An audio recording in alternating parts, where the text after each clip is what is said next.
Hello दोस्तों, आप लोग का स्टडी में स्वागत है। आज मैं लेकर आ चुका हूँ आप लोग के लिए most important question second unit test के लिए साइंस 1 का मोस्ट इंपॉर्टेंट क्वेश्चन क्लास 9 का। अगर इसको पूरा कंप्लीट कर लेते मैं गारंटी लेता हूँ कि आप लोग का इजिली जो 11 और 12 आप लोग को एग्जाम में आ रहे हैं ना मेरे भाई, इजिली आप लोग का आउट ऑफ आएगा इस चैप्टर से 100%।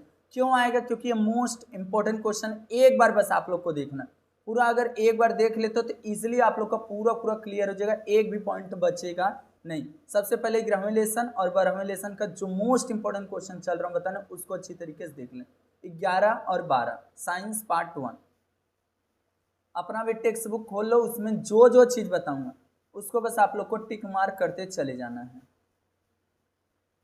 11 और 12 और जो भी सब्जेक्ट का मोस्ट इंपॉर्टेंट क्वेश्चन चाहिए और कौन सा सब्जेक्ट का कितना लेसन आ रहा है, अगर वो सब उसके हिसाब से आप लोग कमेंट करोगे तो उसके बेस पे हम लोग आप लोग के लिए वीडियो लेकर आते रहेंगे। सबसे पहले 11वें लेसन पे हम लोग चलते हैं। 11, 12, 13 एक एक पॉइंट बताऊंगा मेरे भाई। अगर 20 नंबर का और 20 में से 20 आएगा, याद रखना। सबसे पहले आप लोग को यहां पर आना है, देखो ये 11, यहाँ पर 11 में दिया है reflection of light. Reflection of light इसमें से सबसे पहले मैं एक चीज बोलूंगा, एक छोटा से यहाँ तक कर लेना। देखो यहाँ तक बस। इसे light is the actually dash dash करके पूछा जाएगा इलेक्ट्रोमैग्नेटिक रेडिएशन। बस इतने ही आप लोग को याद करना है। ये चीज हो जाने के बाद आप लोग को बस यहाँ पर आना है। आप लोगों से एक क्वेश्चन पूछा जाएगा, व्हाट इज दिस मिरर। बस इतना आप लोग को बताना है इन साइंटिफिक लैंग्वेज। इसको अच्छा कटिंग कर दो यहाँ से। A surface which reflect light and create clear image is called a mirror. बस इतना आप लोग कर लिए तो यहाँ पर होगा। अगर आप लोगों से पूछा जाए what is the mirror, how many types of the mirror, there are 2 types, plane mirror और एक होता है स्फेरिकल मिरर। बस इतना ही आप लोग को बताना। और अगर how to made a plane mirror पूछा जाए तो बस इतना बताना। देखो यहाँ पर a mirror made by this coating the back surface of the flat and the smooth piece of the thin reflecting film aluminium silver. और प्रोटेक्टिंग के लिए फिल्म एल्युमिनियम का मेक अप साइड में लगाया जाता है। another coat of the substance like the lead oxide is the given over it। मतलब आप लोग के यहाँ पर प्लेन मिरर बनाने के लिए सिंपल तरीका इसी का यूज किया जाता है। बाकी इंपॉर्टेंट में नहीं है ये चीज। बाकी इतना समझ लो मिरर और टाइप्स द मिरर वो समझ के रखना। अब उसके आगे हम लोग चलते, ये नहीं पढ़ना है, कुछ भी नहीं पढ़ना है। हाँ, यहाँ पर आप लोग को ए वाला फार्मूला अच्छी तरीके से याद कर लेना, एंगल और इमेज ऑफ द नंबर। ए फार्मूले में यन से नंबर है, देखो यहाँ लिखा है यन से नंबर ऑफ इमेज और ए से एंगल बिटवीन मिरर। बस इसको रखना है, इजिली निकाल लोगे, कुछ भी दिक्कत नहीं होगा।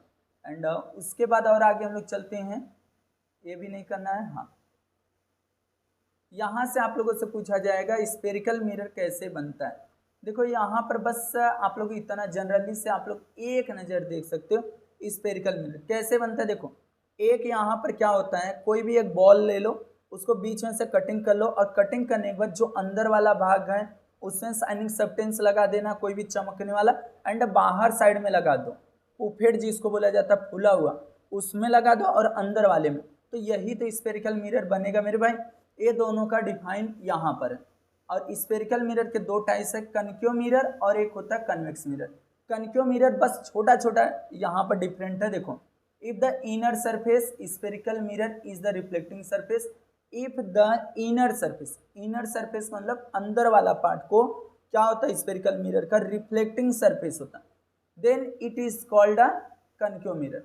convex mirror outer surface in the spherical mirror is the reflecting surface, then this is called a convex mirror। बस ये दोनों का डिफरेंट बिटवीन आप लोगों से पूछा जाएगा। अब यहाँ से आता है terms and related spherical mirror, बहुत कम चांसेस है इस वाले एग्जाम में आने का। बाकी पोल याद कर लो, पोल क्या होता है, सेंटर ऑफ द कर्वेचर क्या होता है, radius of the curvature, principal axis, focal length, principal focus, बस एक एक बार पढ़ लेना। इधर से ये जो रूल है ना मेरे भाई, बहुत ज्यादा इंपॉर्टेंट, डायग्राम के साथ में। देखो दोनों लेसन का मैं दे रहा हूँ, एक भी क्वेश्चन आपके एग्जाम में इसके ही रिलेटेड दिखेंगे, एक भी ऐसा नहीं कि बाहर से आएगा। बस जितना बोल रहा हूँ उतना करके जाना, आउट ऑफ आएगा। एंड उसके बाद यहाँ से ए वाला एक बार पढ़ लेना, बस रीड कर लेना, बस एक बार रीड कर लोगे तो इजीली ये भी खत्म हो जाएगा। और यहाँ से सब नहीं करना है। हाँ, use are the concave, use are the convex, कितना पॉइंट, 2 पॉइंट भी करोगे तो भी चलेगा, याद रखना। और ये साइन वाला थोड़ा सा पढ़ लेना, यहाँ पे 3 पॉइंट बहुत इजी है मेरे भाई, मैं अपने क्लास में पढ़ा चुका हूँ, बस एक बार पढ़ लेना। व्हाट इज दिस, यहाँ पर मिरर फार्मूला, इसको करना है, और किससे क्या डिनोट किया जाता है वो चीज़ आप लोग को अच्छी तरीके से होना चाहिए। और यहाँ पर एक मैग्निफिकेशन का दिया गया फार्मूला, इसको पढ़ के रख लेना। एंड ये सवाल आने के चांसेस नहीं है, इस न्यूमेरिकल से आएगा तो ऑप्शन में छोड़ सकते हो। जो चीज़ बोल रहा हूँ बस उतना समझ के रखो। इसमें से सिर्फ क्वेश्चन फर्स्ट और एक क्वेश्चन नंबर डी और एक क्वेश्चन नंबर सी, ये अच्छी तरीके से ACD करके रख लेना, बस ACD।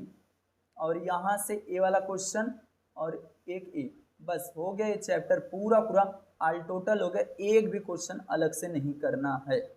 स्टडी अदर साउंड में से आप लोग को कौन कौन सा करना है, यहाँ लॉन्गिट्यूडनल वेव और ट्रांसवर्सल वेव, ये दोनों का अच्छी तरीके डिफाइन याद कर लो। बस मैं क्या बोल रहा हूँ, इन सब का बस डिफाइन याद कर लेना, बस आप लोग का काम खत्म हो जाएगा। उसके बाद यहाँ से कुछ भी नहीं, हाँ यहाँ पर से ए याद करना है, फार्मूला वेलोसिटी का डिस्टेंस अपॉन अ टाइम, बस इतना ही करना है। And wavelength, velocity wavelength upon a time period, इसको यहाँ पर एक दिया देखो, sound equal to wavelength into frequency, ये समझ लेना। अगर आउट ऑफ लाना चाहते हो तो इस वीडियो को अच्छी तरीके से देखो, ये तीनों कंडीशन आप लोग को समझ में आने चाहिए, टेम्परेचर, डेंसिटी और मॉलिक्यूलर वेट, बस इसको याद कर लेना मेरे भाई, इजीली याद हो जाएगा। जैसे एक सैंपल में बता दूं, सैंपल में बता देता हूं, उसके बाद करना आप लोग। देखो V डायरेक्टली प्रोपोर्शनल, रूट में क्या है T है। देखो क्या लिखा है, the velocity of the sound directly proportional, velocity of the sound, velocity of the sound directly proportional to the square root of the temperature of the medium medium this means, इसका कहने का मतलब है अगर टेम्परेचर 4 टाइम डबल होगा तो velocity भी देखो 4 टाइम अगर इंक्रीज होगा आप लोग का क्या टेम्परेचर 4 टाइम, तो डबल होगा हमारा वेलोसिटी भी, याद रखना। इसे तीनों याद कर लो ये, बस। अब यहाँ से आपके एग्जाम में आएगा ऑडिबल साउंड, इंफ्रासाउंड, अल्ट्रासाउंड, बहुत ज़्यादा इंपॉर्टेंस है, एग्जाम में आया हुआ क्वेश्चन है, मैं बार बार देता हूँ और 100% आता ही क्वेश्चन है, बस इतना याद कर लेना, कितना से कितना रेंजेस है, बस इतना। ऑडिबल साउंड, इंफ्रासाउंड यहाँ पर है, दिस इज कॉल्ड इंफ्रासाउंड। देखो क्या होगा, sound with this frequency smaller than 20 hertz is called infrasound. और यहीं पर अल्ट्रासाउंड भी है।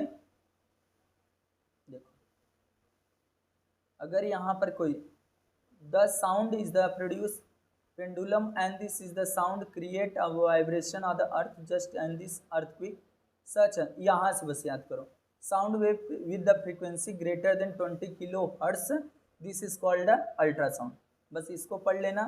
हाँ यहाँ पर से 1-2 आता क्वेश्चन, बस इसको पढ़ लेना। 5 साल का अगर बच्चा रहेगा अंडर तो कितना वो हर सुन सकता है, ये सब आप लोग के एग्जाम में आता है। एंड उसके बाद अल्ट्रासोनिक साउंड का यूजेस कितना पॉइंट, 4 पॉइंट जो इसमें से इजी लगे वो कर लेना। यहाँ से आप लोग के एक एग्जाम में क्वेश्चन आएगा बैड रिफ्लेक्टेड और good reflected of the sound. Echo, what is this echo, तो मेरे भाई व्हाट इज द इको, सबसे पहले एक तो यही है, इको का याद कर लेना, डिफाइन द इको, यहां से